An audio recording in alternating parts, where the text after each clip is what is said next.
de junho de 2017. Palmeiras sofre, mas avança na Copa do Brasil graças a gol marcado fora de casa. Flu tem expulsão polêmica no começo. Grêmio aproveita, vence no Maracanã e se classifica.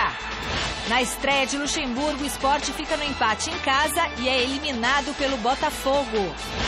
Atléticos, Mineiro e Paranaense fazem a lição de casa e estão na próxima fase da Copa do Brasil.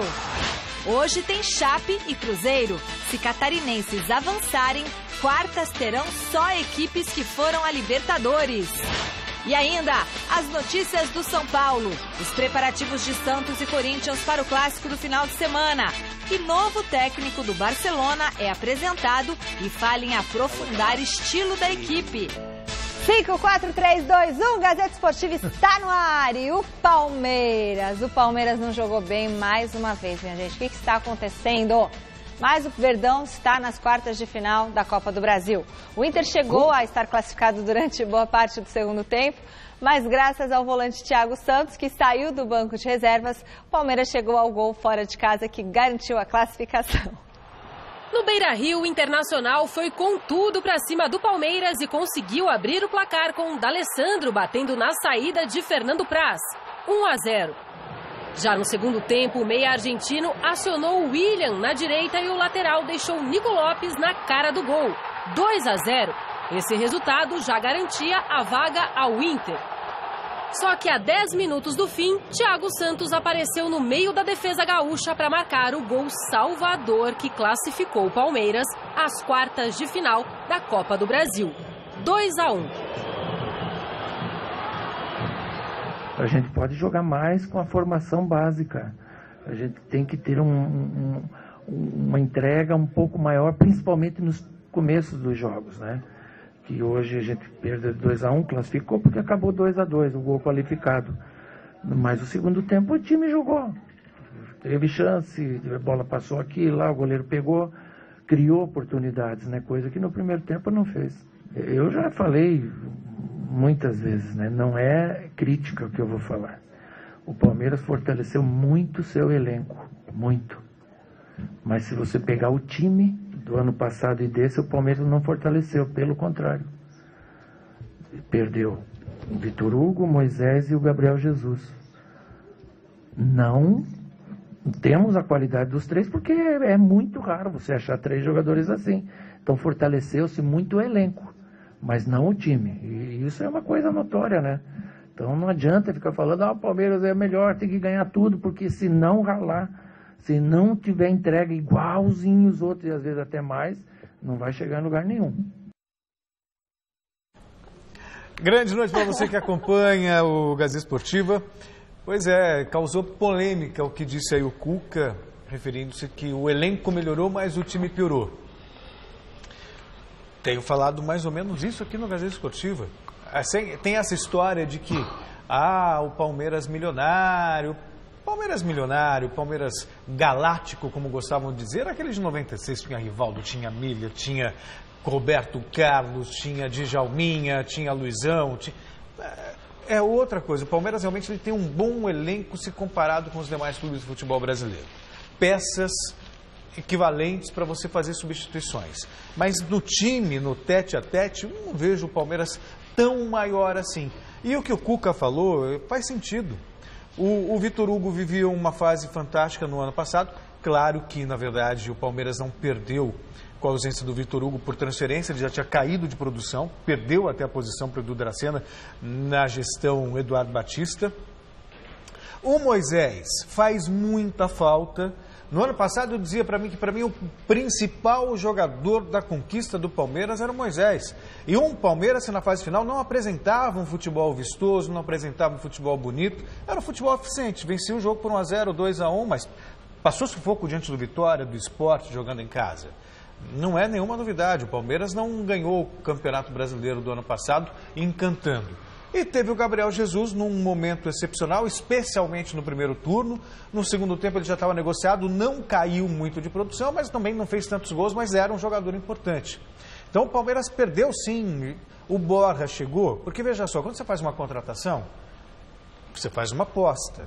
né, em algo que você viu que tem qualidade, que não significa que vai apresentar essa qualidade atuando no seu time. Então o Borja, por exemplo, está devendo. Não é aquele jogador que nós vimos nas semifinais e finais da Libertadores América. Não é.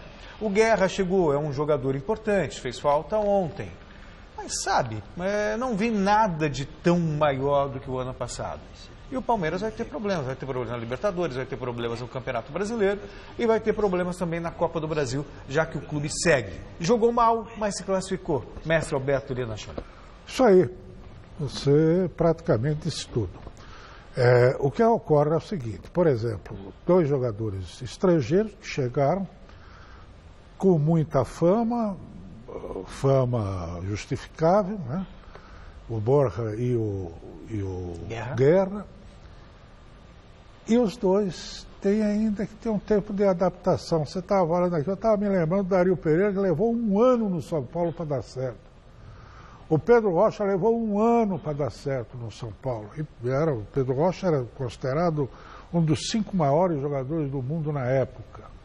O Dario Pereira titular da seleção uruguaia e tudo mais. Essa questão de adaptação depende muito de cada um.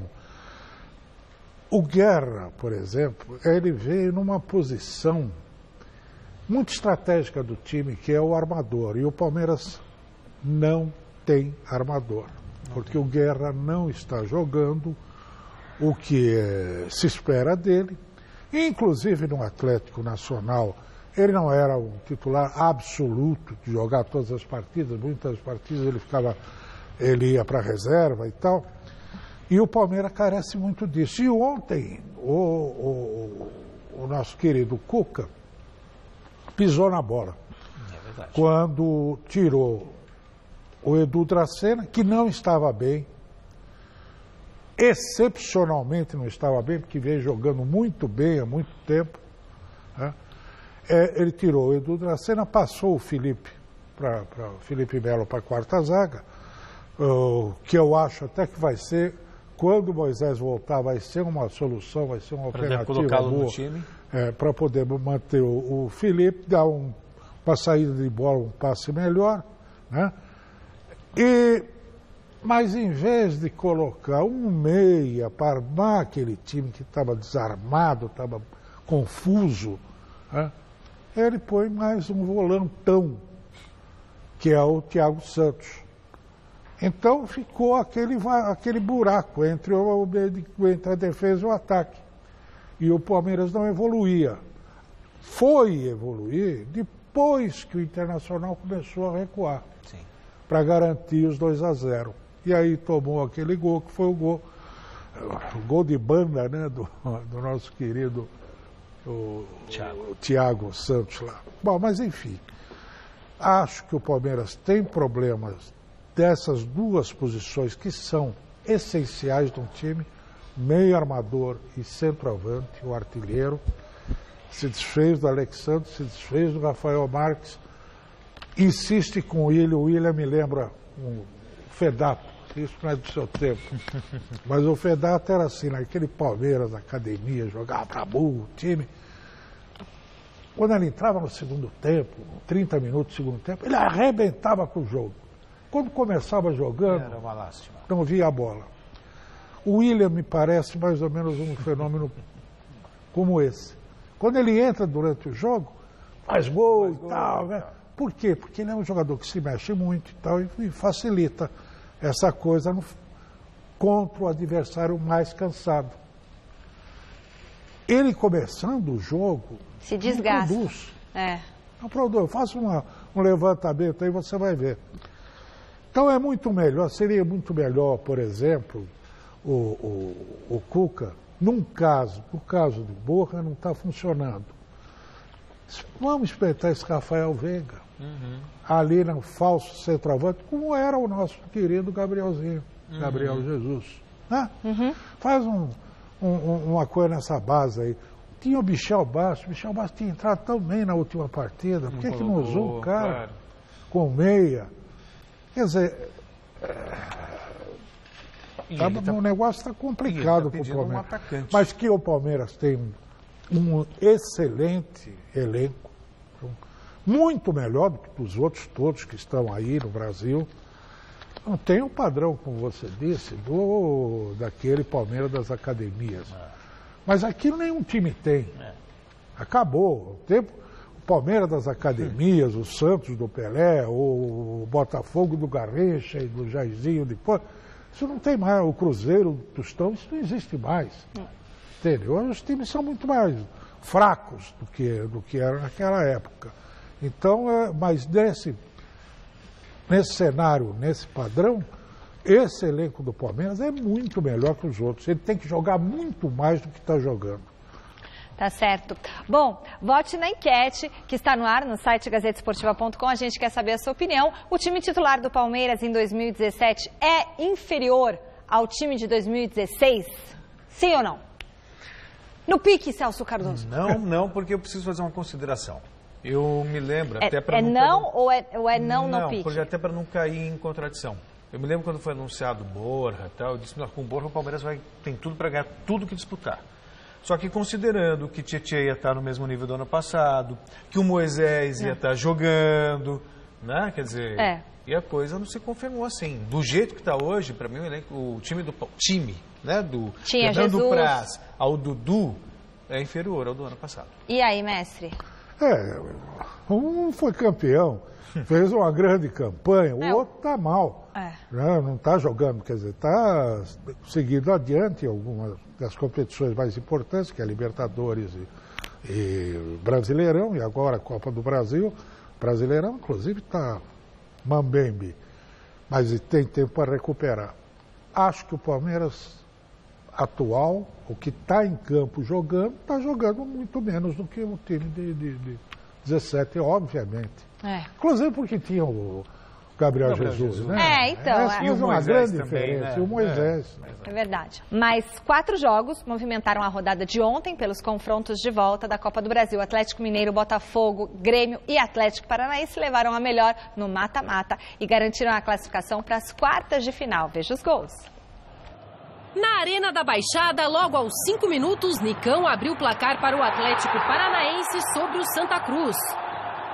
No segundo tempo, Lúcio Gonçalves deixou o dele definindo a vitória e a vaga do Furacão às quartas de final.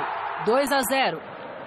Com um jogador a menos desde os 4 minutos de jogo, o Fluminense não conseguiu segurar o Grêmio, que saiu na frente com Luan. Golaço, 1-0. O time gaúcho aumentou a vantagem com Pedro Rocha, que se livrou de Diego Cavalieri e botou lá dentro. 2-0 e Grêmio classificado.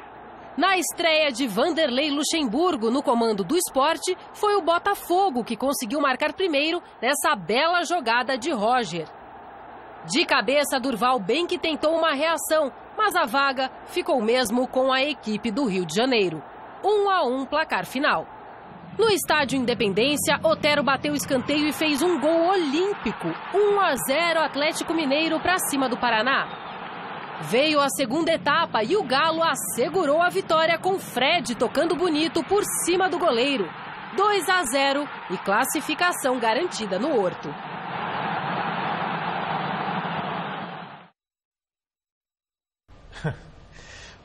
É verdade, os resultados deram lógica, né? Parabéns, Celso.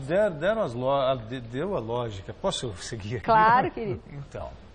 Celso está com a barbinha aqui, viu, gente? De novo, ó, aqui, ó, barbinha. Participar das oitavas de final da Copa do Brasil, tirando agora Chapecoense e Cruzeiro, né? Talvez pode dar Chapecoense. São os times que estiveram na Libertadores da América. Quer dizer, para mim nenhuma surpresa do que rolou, não. O time que está jogando melhor mesmo é o Grêmio, viu? Sim. O Grêmio está bem, o Atlético está patinando. A hora certa, a hora está oscilando, mas o Grêmio é que está firme na parada. E até jogando outro dia com o time reserva, né? Estava vencendo o Sport por 2-0. Exatamente. Então, olha, parabéns, viu, para o Renato Gaúcho, que disse que não precisa estudar nada, que o negócio Quem sabe, sabe, quem não sabe, bate palma, aquele negócio. Se bem que tem também quem diga que é o Espinosa que está dando todas as coordenadas lá atrás, né? Eu não tenho dúvida disso. O Valdir Espinosa? Eu não tenho dúvida que ele dá. Esse é um estudioso, sabe, conhece de futebol. É bom se cercar de pessoas competentes, né? Então isso já é um ato de inteligência dele. Que também não tira o mérito do Renato Gaúcho. Claro. Não, claro. Olha, hoje sai a definição do 8º e último classificado para as quartas de final da Copa do Brasil. Na Arena Condá, a Chapecoense recebe o Cruzeiro a partir das 9h30 da noite. No primeiro jogo em BH, a Raposa venceu por 1-0 e tem a vantagem do empate em Santa Catarina. A Chapecoense busca chegar às quartas de final da Copa do Brasil pela primeira vez na história do clube e fará com que os 8 times classificados sejam os mesmos que representam e representaram o Brasil na Libertadores deste ano. Esta será a terceira vez que os clubes se enfrentarão nesta temporada a primeira em que a Chape usará o time titular, já que times alternativos foram aí usados pelo técnico Wagner Mancini na Copa do Brasil e na Primeira Liga ao longo do ano. Do lado catarinense, os principais desfalques são o lateral João Pedro, lesionado, e o meia Seijas, que já entrou em campo na Copa do Brasil pelo Internacional.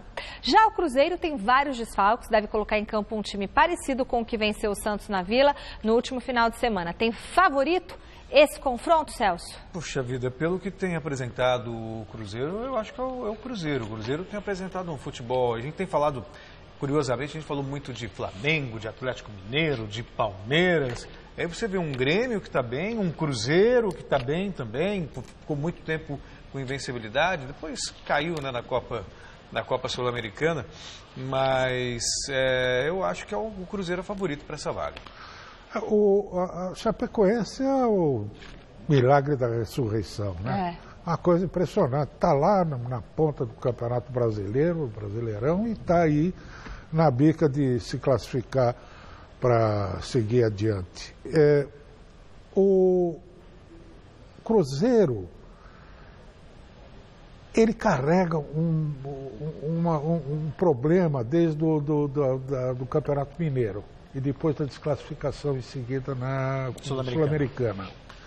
Então, a situação, o nosso querido Mano Menezes estava lá sendo tratado como Deus, mito e tal. De repente começaram esses problemas e ele já está sendo questionado.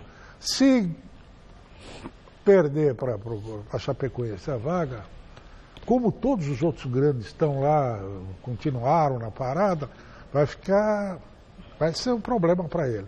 Agora, outro milagre é o Botafogo. Pois é. Então. O Botafogo, o Foguinho, lá, Estrela Solitária, o Glorioso. Pô, time que sem recursos, cheio de dívida, Passou. Com esse menino Jair Ventura, deu certo mesmo, está funcionando, está ganhando e já está aí nessa próxima fase junto com os grandões, com aqueles que eram muito badalados, né? Vamos ver. Olha, milagres a vida. Aliás, Olha, Celso, o Botafogo, só para concluir esse raciocínio, o Botafogo já surpreendeu ano passado, quando escapou da degola, depois saiu o Ricardo Gomes e garantiu uma vaga na Libertadores. Aí na Libertadores elimina Colo-Colo, elimina Olímpia nas fases eliminatórias, passa na primeira fase, está nas oitavas de final, coisa que o Flamengo não conseguiu, está classificado para as quartas de final da Copa do Brasil. Poxa vida, e faz um campeonato brasileiro também, claro que no meio dessas competições está regular, mas não tem elenco, não tem recurso. Mas, poxa vida, a gente tem que tirar o chapéu para o Botafogo, sem dúvida alguma. Eu quero fazer uma pergunta rapidinha para o mestre, que é um estudioso e sabe muito de futebol. A gente fez uma enquete essa semana sobre o Luxemburgo no esporte. Se ele é uma aposta ou se ele era o quê mesmo, Celso? Consagrado e deveria ser reverenciado como treinador, ou se ia dar certo ou não. Você acha que o Luxemburgo já está ultrapassado? Lembrei, se ele já está ultrapassado ou não? Esse negócio de ultrapassado, de moderno, de antigo, de velho, de novo, isso tudo é muito relativo, né? O cara, conheço um jovem aí que é um velho caquético caindo aos pedaços com a mentalidade, né? A alma, a cabeça. Eu tenho um amigo que eu estava sendo entrevistado uma vez, um jornalista estava sendo entrevistado por uma estagiária aí, ela falou assim, e ele começou de sacanagem, começou a falar, a exprimir os conceitos mais reacionários, mais velhos, mais antigos. E a menina virou para ele e disse assim, desculpa, mas você é um velho, né? Ele falou assim, só de espírito. Porque, na verdade, o nosso Luxemburgo é um cara, ele é intuitivo, ele não é nenhum estudioso, nenhum teórico, nenhum, sabe, o cara supra-sumo da que sabedoria, que se informa, não sei o quê. Ele é o camelô, ele é o malandro de rua, ele conhece o macete da vida e tal. E isso não se perde. Ao contrário, ele ganha com o passar do tempo, com os erros cometidos. Se tiver um mínimo de humildade para entender, se tiver inteligência para entender quando você erra e precisa corrigir. E eu acho que o Luxemburgo cai muito bem nesse esporte. Porque o esporte é um time que tem condições de um treinador, né, da dimensão do Luxemburgo, poder trabalhar. Uhum. Não é um timinho que não tem jogador, não tem recurso, o cara vai lá só pela fama. Não, ele tem condições. Se ele quiser trabalhar para valer, ele pode dar a volta por cima na carreira do... Boa! A bola rolou também pela Copa Sul-Americana, destaques para as goleadas do Huracán da Argentina e do Sol de América do Paraguai. A Associação de Futebol Argentino confirmou agora à tarde Jorge Sampaoli, assim, não é Jorge Sampaoli, para outros também, como novo treinador da Seleção Nacional. Essa notícia é o destaque no site gazetesportiva.com, que a gente traz para você hoje. O anúncio foi feito por meio das redes sociais da entidade, que convocou uma entrevista de apresentação que acontece neste momento. Sampaoli chega aos hermanos após brilhar com a seleção chilena e depois de uma boa temporada com Sevilha. Na última edição do Campeonato Espanhol, o time andaluz terminou na 4ª colocação, atrás de Real Madrid, Barcelona e Atlético de Madrid, garantindo vaga para os playoffs da Liga dos Campeões. Com mais de 20 anos de carreira como técnico, Sampaoli apareceu recentemente no hall dos treinadores mais badalados, comandando os bancos de reservas. Ele começou a despontar em 2011, quando ele conquistou o campeonato chileno e o título da Copa Sul-Americana com a Universidade de Chile, e teve o ápice, né, da sua vida quando ele levou a seleção chilena à primeira conquista da história com a Copa América de 2015. É um bom nome para levar os hermanos à Copa do Mundo, Celso e Alberto Helena? Eu diria que era um melhor nome, levando em consideração que Bielsa jamais voltaria para a seleção da Argentina. Para mim, o Bielsa é o melhor de todos. Mas depois do Bielsa, sem dúvida alguma, é o São Paulo. Todos os times que ele dirigiu, claro que tem essa possibilidade de um revés. Ver a Universidade do Chile e levar 5 do São Paulo aqui. Mas aquele time da Universidade do Chile que jogava era uma coisa absurda, jogava bonito, jogava para frente ofensivamente. O Chile, sob o comando dele, também jogou bonito. Quer dizer, para quem gosta de um futebol vistoso, o próprio Sevilha, com todas as limitações que tem, fez um belo campeonato espanhol jogando bonito. Então eu acho que, para quem tem Messi, o time que tem a Argentina, sob o comando do São Paulo, vai jogar muito mais do que vinha jogando. Eu, sinceramente, vou aguardar para ver e vou ver com muita satisfação. Bom, eu diria que depois do Balsa, qualquer um, né? Porque esse... É o Simeone. Qualquer um. Porque eu nunca vi um treinador tão desinformado quanto esse Balsa, né? Mas o São Paulo, ele, como você disse, ele pode conferir a esse time da Argentina o que ele tem de melhor, que é exatamente do meio de campo à frente. Tem muito jogador bom para o ataque, para o meio de campo. Ele é capaz, ele me parece ser capaz de poder fazer esse time jogar o que ele pode jogar, que é um time ofensivo. Quer dizer, não tem sentido você não chamar o Higuaín do jeito que o cara está jogando. Sabe? Não tem sentido você botar um Di Maria na reserva. Tem coisas que não entram na minha cabeça. Um técnico de seleção da Argentina, ele pode até ser um pouco mais, vamos dizer, vulnerável na defesa, porque a Argentina já não produz aqueles zagueiros e goleiros que produzia no passado. Mas compensa com um ataque fabuloso, um ataque que pode fazer muito gol, né? E dá ao time, e dá ao Messi condição de jogar o futebol que ele sabe. Que os caras não conseguem lá da Argentina. Suspeito que vai acontecer com a Argentina mais ou menos o que aconteceu com a seleção brasileira sob o comando do Tite. Vai fazer um upgrade. Tomara. Quem também tem técnico novo é o Barça, que hoje apresentou Ernesto Valverde. Ele chegou prometendo aprofundar o estilo tic-tac da equipe catalã. O novo técnico do Barcelona é um velho conhecido da torcida culé. Ernesto Valverde jogou no time catalão entre 1988 e 1990. Marcou 8 gols em 22 partidas. Na primeira entrevista coletiva no novo cargo, o treinador afirmou que não vai fugir das características do time. A minha ideia é aprofundar esse estilo do Barça, mas dar algo a mais para que a equipe possa continuar progredindo. Seguir avançando. Para ello contamos com uma grande plantilla e vai contar com grandes jogadores. Para isso dependemos de um ótimo time e eu vou contar com os melhores jogadores como Messi, Iniesta e todos os demais. Iniesta passando por todos os demais. E por falar em Messi, o novo comandante do argentino não poupou elogios ao craque.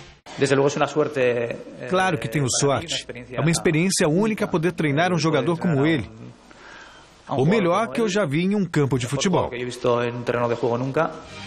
O último trabalho de Ernesto Valverde foi no Atlético Bilbao, onde deixou o time basco na 7ª posição do Campeonato Nacional, classificando a equipe para a Liga Europa. Boas falas, viu? Boas falas. Vamos acentuar o tic-tac. Mas é preciso algumas contratações. Um lateral direito, talvez até esse André Gomes, que jogou a última partida, foi improvisado na lateral direita, possa vir jogar, mas depois da saída do Daniel Alves ficou uma tragédia ali. O Sérgio Roberto é bom jogador, mas não produz o que precisa, enfim. E o meio de campo, olha, veja bem o nível dos jogadores que o Barcelona perdeu nos últimos 2, 3 anos. Dali, da mesma posição. Thiago, Alcântara, Fábricas, o Iniesta que caiu, o Xavi que foi embora. Né? E o Iniesta que caiu de produção. O Iniesta não é mais aquele jogador que foi nos anos passados. Precisa mexer ali. Jogador que eu, se fosse presidente do Barcelona, ia buscar correndo era o Dembélé do Borussia. Correndo. Você falou também do Coutinho no Liverpool? O Coutinho também estava nos planos? Felipe Coutinho está sendo também namorado pelo Barcelona, mas enfim, precisa mexer ali.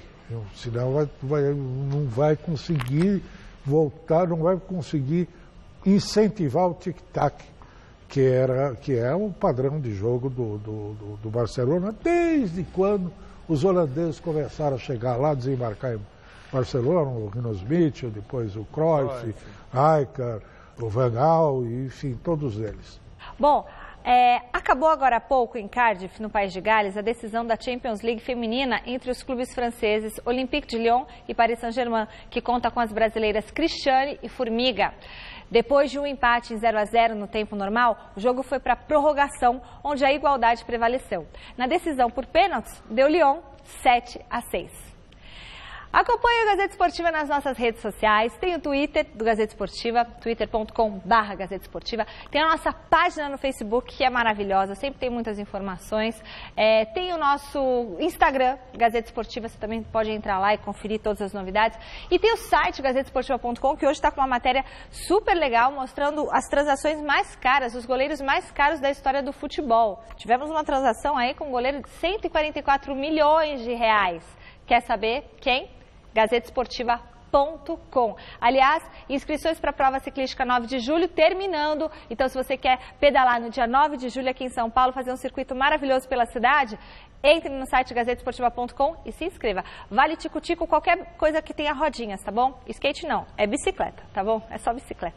Mas pode ter a rodinha atrás da bicicleta, porque é a que o Celso vai usar. Tênis.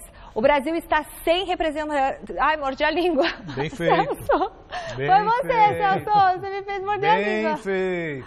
Bom, o Brasil está sem representantes no torneio de simples masculino em Roland Garros. Thiago Monteiro se despediu do Grand Slam hoje com derrota para o anfitrião Gael Monfils. Veja os destaques desta quinta. Chegou ao fim a aventura brasileira na chave de simples em Roland Garros. Assim como Tomás Bellucci e Rogério Dutra Silva, o cearense Thiago Monteiro também foi eliminado na segunda rodada do Grand Slam francês. O algoz do brasileiro foi um tenista da casa, Gael Monfils, 16º colocado no ranking mundial.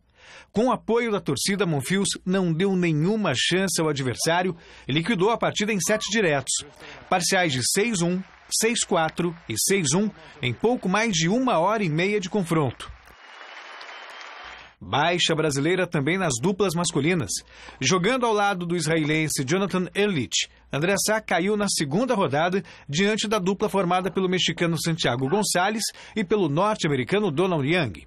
2-0 com parciais de 6-3 e 7-6, com 7-5 no tie-break. Entre os favoritos, o suíço Stan Wawrinka avançou à terceira rodada sem maiores dificuldades ao bater o ucraniano Alexander Dolgopolov em 7 diretos. Parciais de 6-4, 7-6 e 7-5. O próximo rival de Wawrinka será o italiano Fabio Fognini. Já o argentino Juan Martín del Potro teve ainda menos trabalho diante do espanhol Nicolás Almagro, mas não foi por um bom motivo. O confronto estava empatado em 1-1, quando no terceiro game da terceira parcial, o espanhol sentiu uma lesão no joelho e não conseguiu continuar a partida.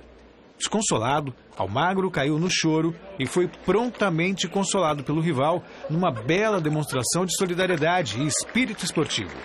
Na terceira rodada, Del Potro vai encarar o britânico Andy Murray. Na chave feminina, a polonesa Agnieszka Radwanska, nona cabeça de chave da competição, começou a segunda rodada sendo surpreendida pela belga Alison van Uytvanck e só assumiu o controle do jogo a partir da segunda parcial. Vitória de virada por 2-1 com parciais de 6-7, 6-2 e 6-3. A próxima adversária de Radwanska será a francesa Alizé Cornet. Domingão, a partir das 9 da noite, sabe o que tem? Sabe o que tem? Mesa Redonda Futebol Debate, com tudo sobre a rodada do Campeonato Brasileiro. E nós receberemos em nossos estúdios 2 grandes goleiros do futebol do nosso país. O tetracampeão mundial Zete, demais, e o dono do gol palmeirense Fernando Praz. Eles estarão aqui com a gente, programa super especial. No domingo, o Palmeiras enfrenta o Atlético Mineiro no Allianz Parque. E aí pode também ter 2 desfalques importantíssimos. Então, domingo, mesa redonda, tá aí, já avisei. Agora, sobre os desfalques do Palmeiras, o meia Dudu, que saiu do jogo de ontem, sentindo uma lesão na coxa, ainda no primeiro tempo, pode virar um desfalque. Vai fazer falta. Ele deve realizar exames para constatar a gravidade da lesão, mas até o momento o Palmeiras não se pronunciou sobre o problema do atacante. Outro que deve permanecer fora é o meia venezuelano Guerra. Ontem ele já foi desfalque. Segundo o técnico Cuca, a lesão que ele sofreu deve tirar ele de novo do time. Puxa vida, hein? Pois é, e contra um adversário fortíssimo. O Atlético Mineiro, eu não me iludo muito com esse começo ruim do Atlético, com esse, sabe, tem jogadores e também tem elenco capaz de fazer frente ao Palmeiras jogando no Allianz Parque. Sem dúvida, e o problema do Dudu é muito sério, mas é também pelo fato que ele não vem jogando bem. O Dudu não vem repetindo a extraordinária campanha que ele fez no ano passado. E isso abre a possibilidade do técnico achar alguma solução, ou a mudança de esquema de jogo, ou ele mantém o Keno ali na esquerda com o Roger Guedes na direita. Tem entrado bem. E tem entrado bem. Claro. Ou ele mexe ali, bota o Michel Bastos, ou o Rafael Veiga, para fazer uma formação com um meia a mais ali, para organizar, para tentar dar um toque de bola melhor, que o Palmeiras está sem. É verdade. Mas agora, o Palmeiras, curiosamente, dos grandes, é o time que mais perdeu. São 8 derrotas na temporada. Só para fazer uma comparação, eu vou falar do Corinthians daqui a pouquinho. O Corinthians, que era o patinho feio e tal, perdeu só 2. Então, por que eu estou dizendo isso? Porque aí já começa aquela ladainha nas alamedas lá do Parque do Palestra, aquele zum, pega um adversário como o Atlético Mineiro, por exemplo, um empate, ou até mesmo a vitória do Atlético, não é nenhum absurdo. Não. E aí já começa um zum num trabalho que tem tudo para dar certo. Disse aqui e eu concordo.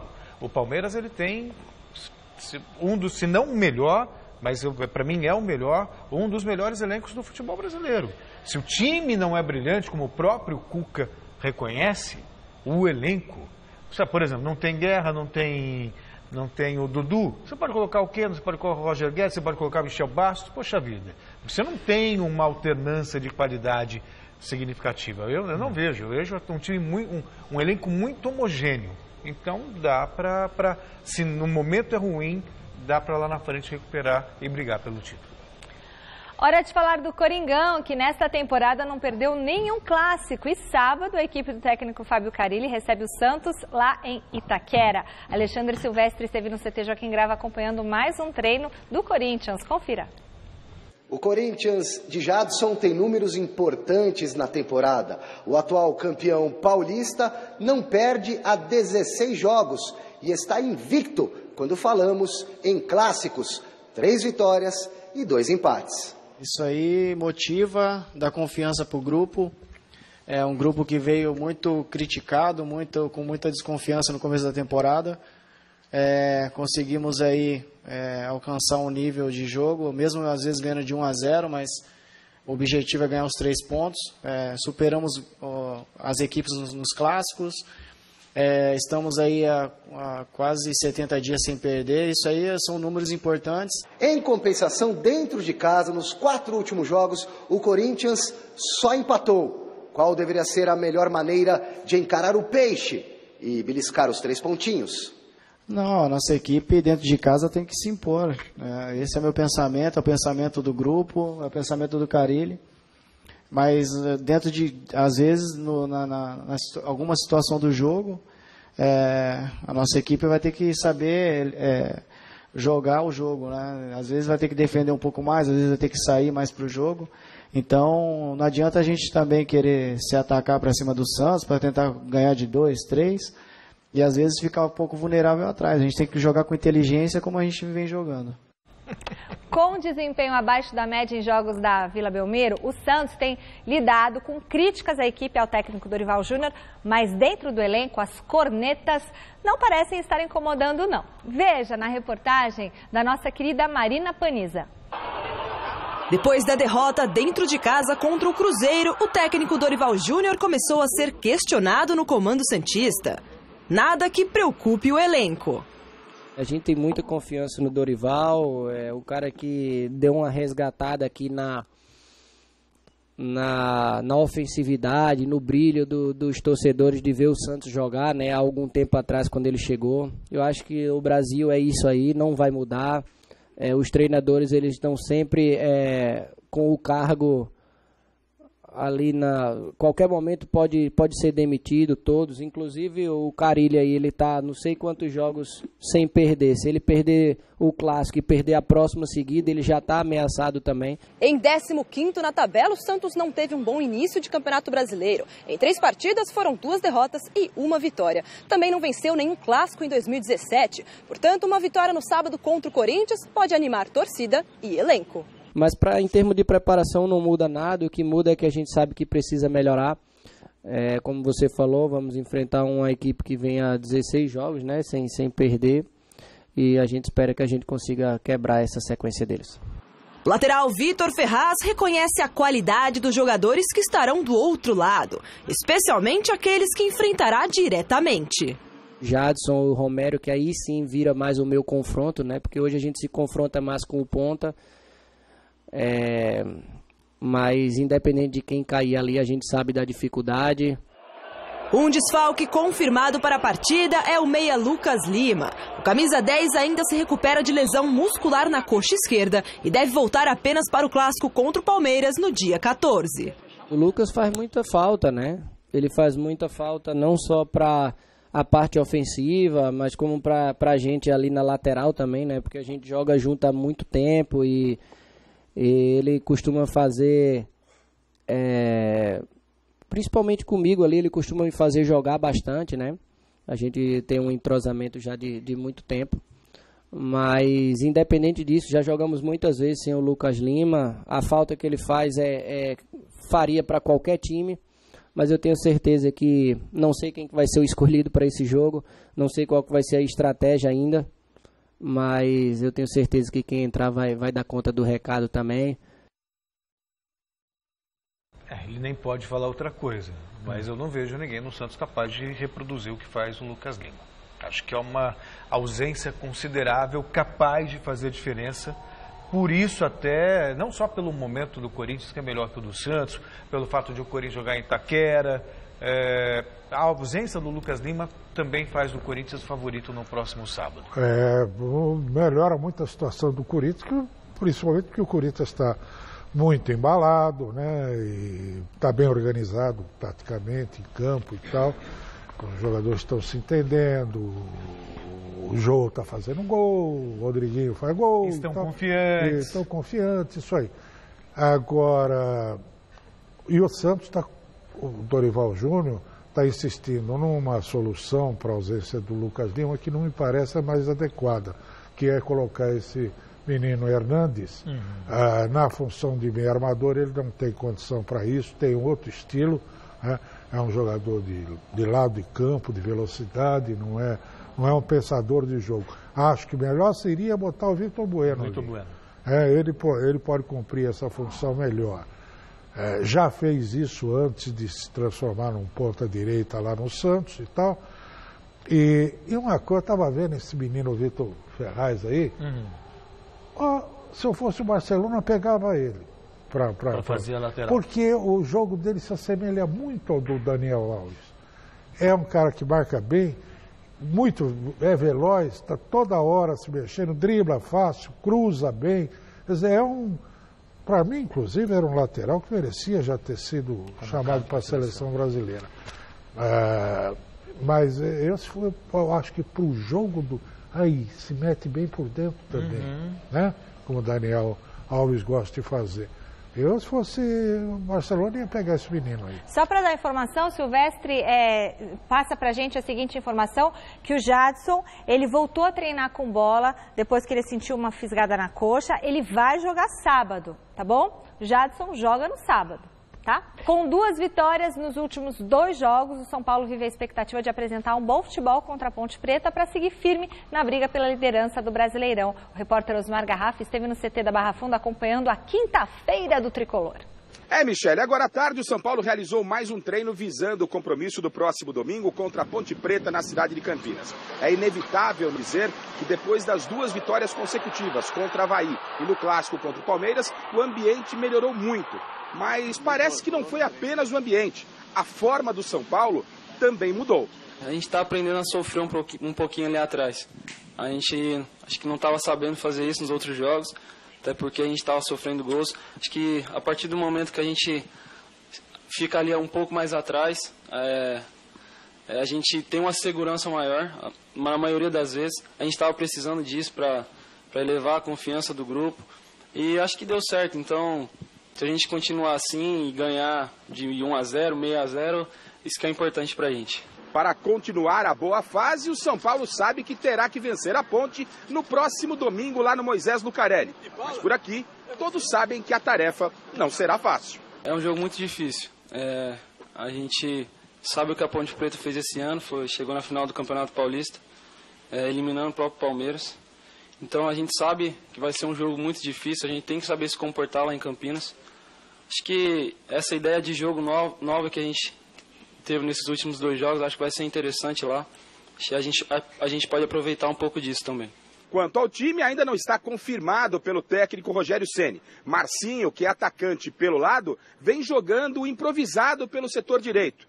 E se for necessário que, mais uma vez, ele exerça essa função, o jogador não vê nenhum tipo de problema. O Rogério já tinha me pedido outras vezes, acho que no jogo contra o Avaí também.